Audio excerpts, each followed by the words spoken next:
Ano po, si baby po, sabi ng doktor, kukuhaan daw po siya ng tubig sa likod para malaman po kung ano yung sakit niya. Tas papa-ultrasound din daw po yung bunbunan niya kasi matigas po. Yun yung sabi ng nurse po. Tapos kanina pinirmahan ko na po yung papel na binigay. Yung waiver na Opo. Dun sa pwede na Yung kuhanan ng kasulatan, tubig. opo.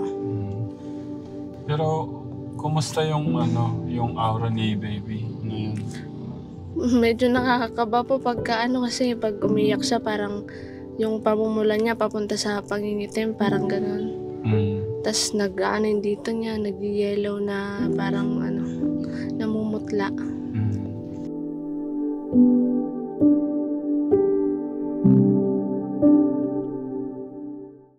Hello po mga katekram, sana po nasa mabuti tayong kalagayan. Sunday po ngayon at medyo maulan. Kanina maulan din sa dinaanan po namin eh. Pero dito, nagbabadya po yung lakas ng ulan dito. Pakita mo muna ko yung pagka nag-front ka pa ganito. Tapos pakita mo yung kalangitan. Ayan po, maulap po na medyo makulimlim. Tapos pag ibabalik mo, ganito mo siya. Kailan natin dinala si baby?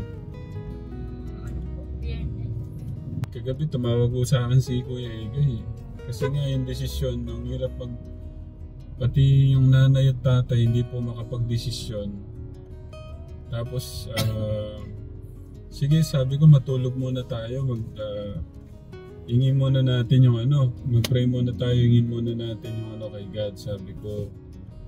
So, tapos tumawag po siya ulit kaninang umaga. Siya po yung tumawag. Na, ano ba sabi ni mama at papa mo? Sabi ko nga po kayo, nung okay daw po kayo, natusukan po sa likod para makuha yung kanyang tubig sa likod. Imagine mo ka-Telegram, 3 days old pa lang, tutusukan ka ng mga medyo malungkot lang na balita. Pero ngayon ano po yung mga desisyon? Gusto lang po namin ganito mo Kuya Bin. Tapos i-harap mo kay nanay. Tapos drive-thru muna pala. Wait lang na drive-thru na pakita mo dito Kuya Bin. Drive-thru na muna tayo dito para meron tayong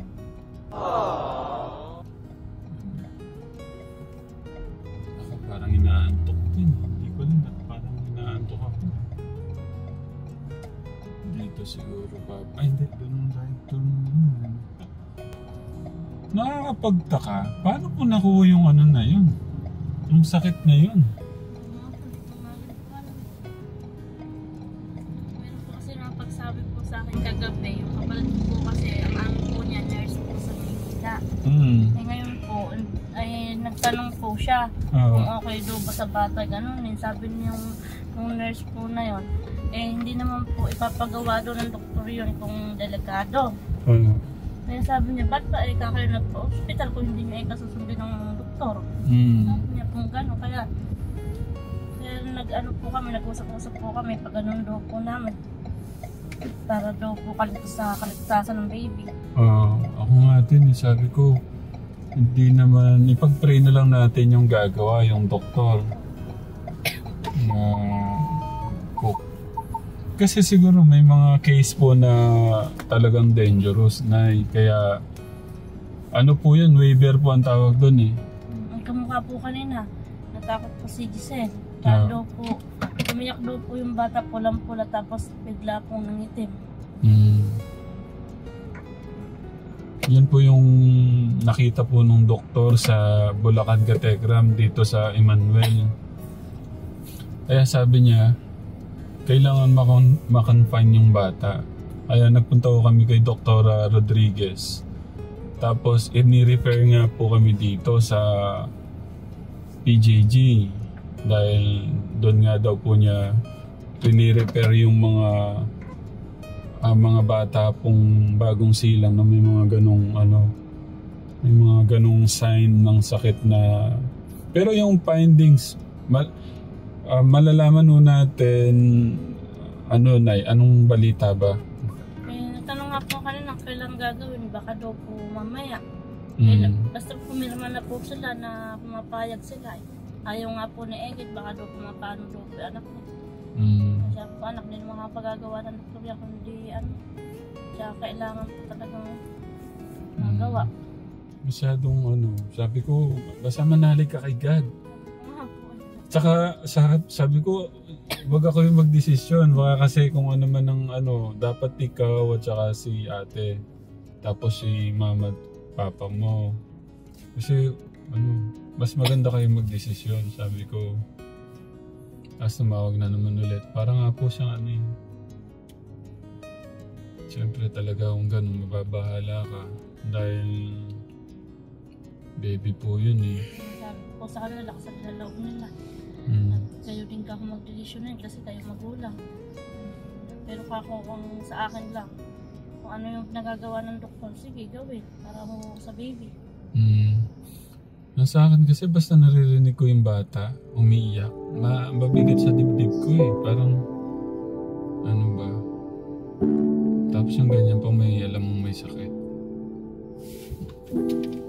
Kasama po natin ngayon yung lolo, kabataan yung lolo at lola.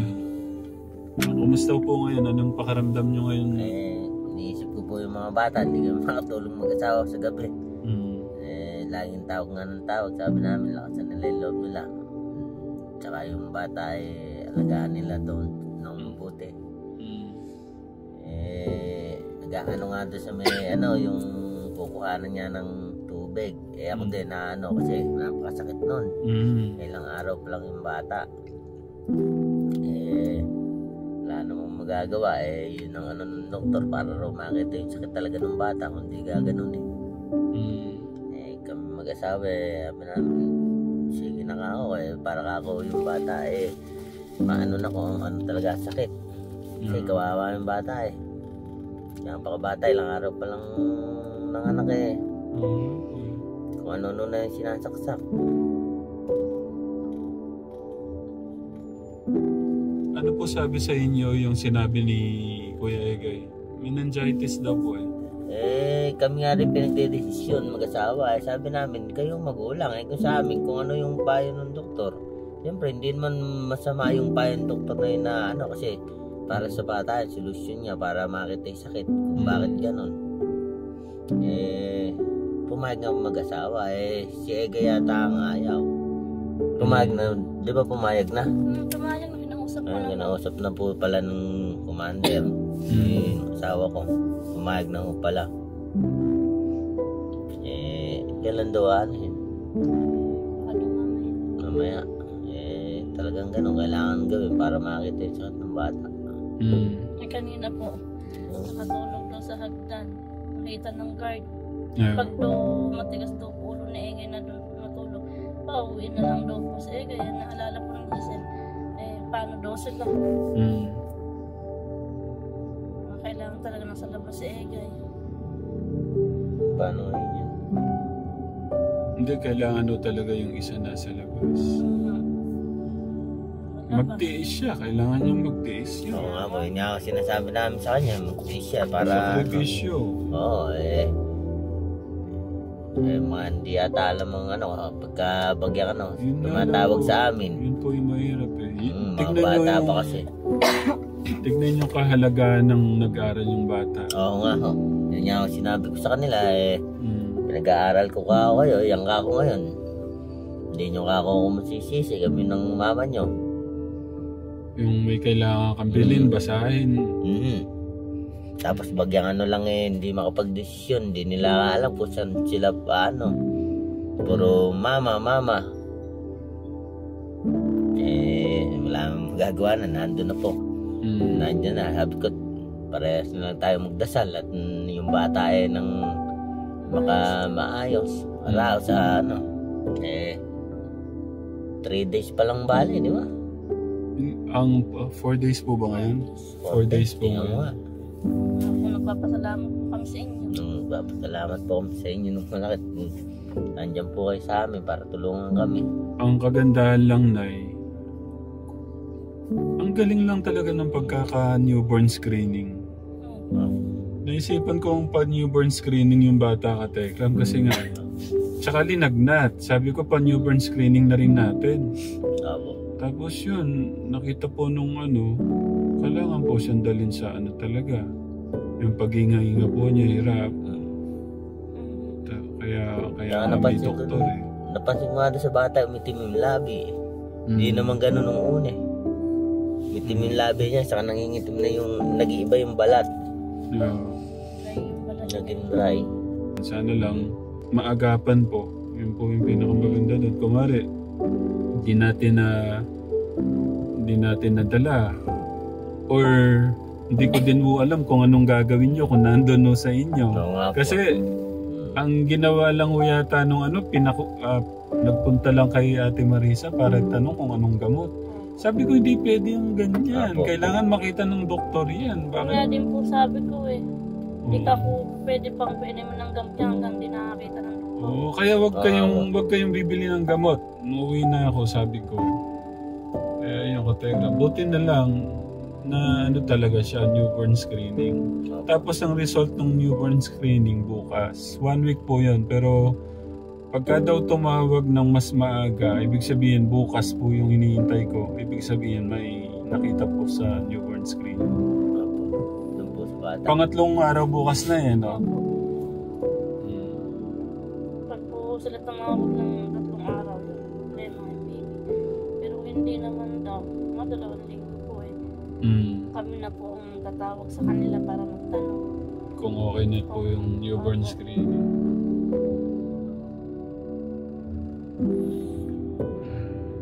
Okay.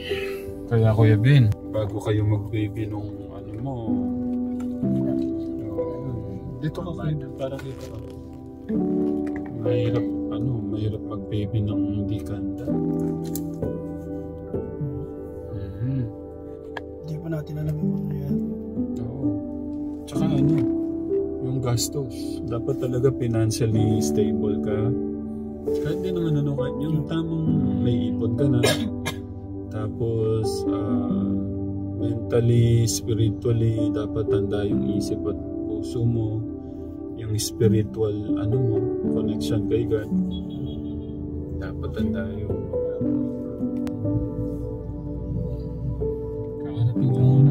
Kararating lang po namin, malapit na po kami.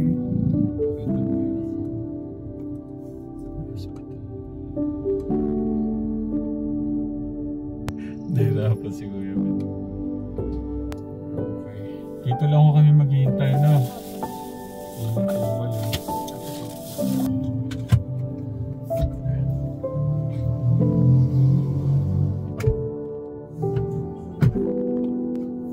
Ikaw yung ganang sitwasyon, ano kayang Siguro hingi rin ako ng tulong kay Kuya Ram.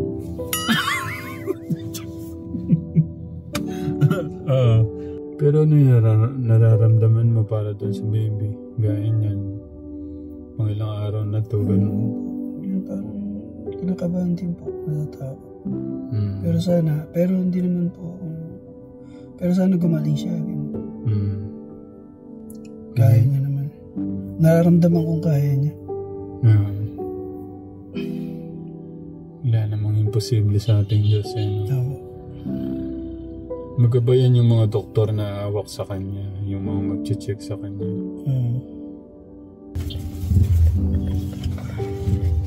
Halatang kailangan mo ng tulog. Nga pa lagi po akong nahuhuli ng mga yung guardia po naiglip na ako nakita pa po ako kahit nagtago ako And kanina nag-iikutan kami. Ilaw Amoy gamot ka. Sige, yan naman yun sana mo. Nag-iikot po kami dun Amoy gamot si Kuya Egay natin. Sa hagdan nga lang po ang tulog kanina sa ilalim. Anong oras kukuha na ng tubig sa likod? Hindi pa lang ho sinabi, pirma pa lang po siya. Si Ate Giselle po, bumaba po siya.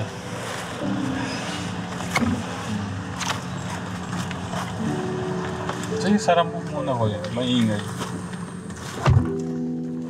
Mabigyan tayo ng update ni Ate Chisen. Ano po, si baby po, sabi ng doktor, kukuhaan daw po siya ng tubig sa likod para malaman po kung ano yung sakit niya. Tas papa-ultrasound din daw po yung bunbunan niya kasi matigas po. Yun yung sabi ng nurse po. Tapos kanina pinirmahan ko na po yung papel na binigay. Yung waiver na Opo. Doon sa pwede na Yung kasulatan, opo. Tapos yung bumbunan, matigas na. Pero ngayon okay naman na po, na na siya, malambot na. Ba't tumigas kaya? Hindi ko lang po alam.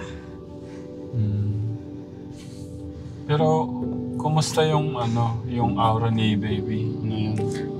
Medyo nakakakaba po kasi pag umiyak siya parang yung pamumula niya papunta sa pangingitim, parang gano'n. Tapos nag-ano dito niya, nag-yellow na parang namumutla. Kaya nakakaba po pag umiiyak na Pero siya, okay naman siya? Opo, okay naman. Malakas naman po siya dumede. Okay. Tapos ikaw, okay ba yung tulog mo? Hindi nga po problema. Hindi po makatulog kasi pagka gumagalaw po siya, binabantayan ko po baka na naman. Kasi yung mata niya po parang nagbi-blink-blink na naduduling, gano'n. Kaya binabantayan ko po. Wala pang malinaw na result. Kahit yung newborn screening, ang lang, talaga nagpapasalamat ako sa ating Diyos. Naisip ko siyang ipa-newborn screening, Kategram, kasi nga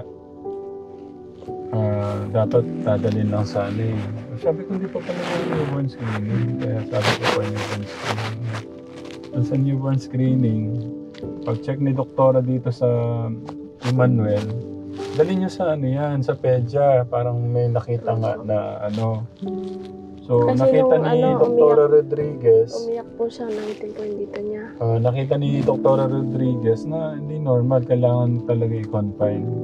So, yun nga. Kaya ito, talagang buti na lang na pa-newborn screening natin. Kung di, nandun lang sila sa bahay, sa Promised Land, sa Tekram. Tapos, ano yung hinihintay natin yan?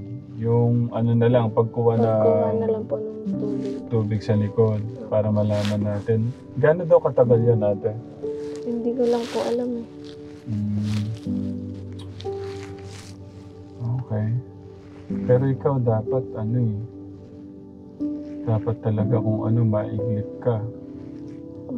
Hindi. Ganyan talaga yan talagang yan ang isang buwan lang naman yan yung ganyang yung kasi yung dyan ang mahirap kasi pagka parang hindi lang kada oras yata yan nagpupupo kasi yan.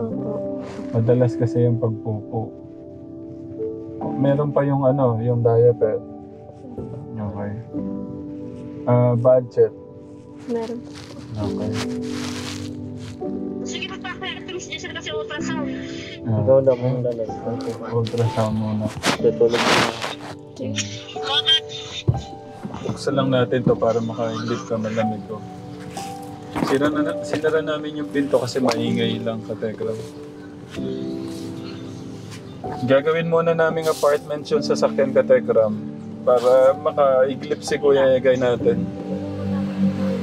Sige ate, dito lang kami ate ha.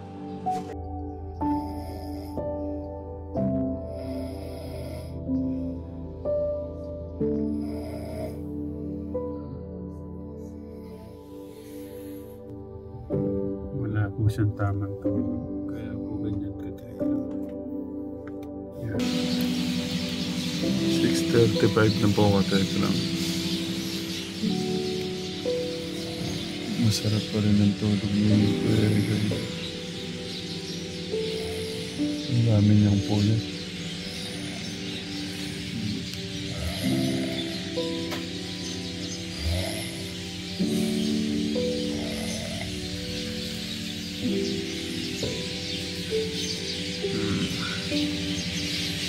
Gabi na.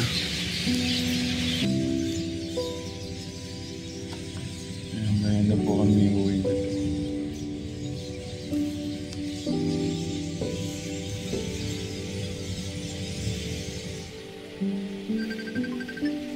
Ay, Ano lang po niya. makagising lang po. Ayun po, ginising ko na nga lang po. Yan. Tara at mama mo ano. Kanina pa siya tumatawag eh. Opo. Sit ko lang po. Oo. Hindi, nakaano naman siya, nakaiglip naman siya ng 2 oras yata. Ayun, oo. O kasi madala yung ano ng hirami namin. Yung nagana, yung kubang naitububuan na gano'n. Eh, yung asawa niya rin sa loob. Holding bed. Kakarating lang po nila tatay. Ano na po doon? Si tatay at nanay, dyan na po sila. Ano po yung dala ng ulam na linuto? Kasi po, binili ko po yung 2 bata ng inihaw lang po na 3 piraso. Hindi po, kailan Kuya Egay po. Ano po yung... Sinigang na tilapia. Lagyan ko talbot sa malunggay. Uwi na po tayo. Opo. Salamat po ulit. Wala po yun. Maliit na bagay. Bukas so, anong oras so tayo babalik? Pag po naayos po yung ano po ng baby, minsan po niya. Naisip po namin bukas ang munisipyo. Para po isang ano lang po papipirman po sa kanila mag-asawa. Yeah.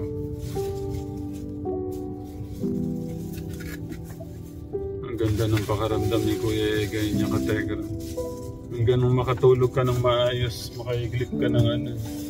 Makaiglip ka ng mga 2 oras. Walang ano. Ultrasound na po si baby. Okay na po. Anong... Ano lang po, susunod po doon yung kukuhanan po siya ng tubig sa likod.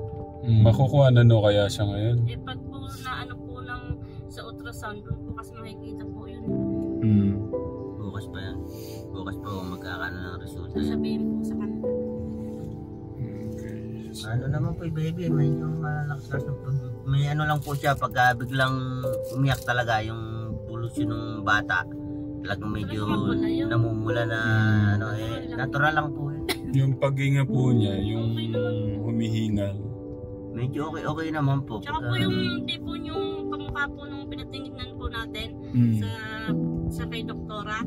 Rodriguez po. Ano po yung balat niya, yung drape po. Ngayon po wala na po, konti na lang po. Yan na lang.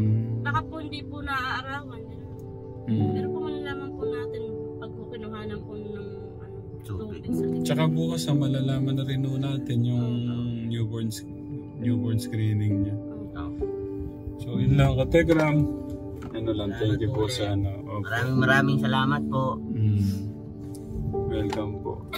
At yun, kategram, alam na po muna kami. Sana bukas okay po lahat ng mga result kay baby. Pag-pray na lang po natin yung ating angel. Kuya Ben, paalam na tayo. Alam po mga katekram. Yeah po. Thank you po sa love and support, kategram. I love you po, Mama Chup Chup.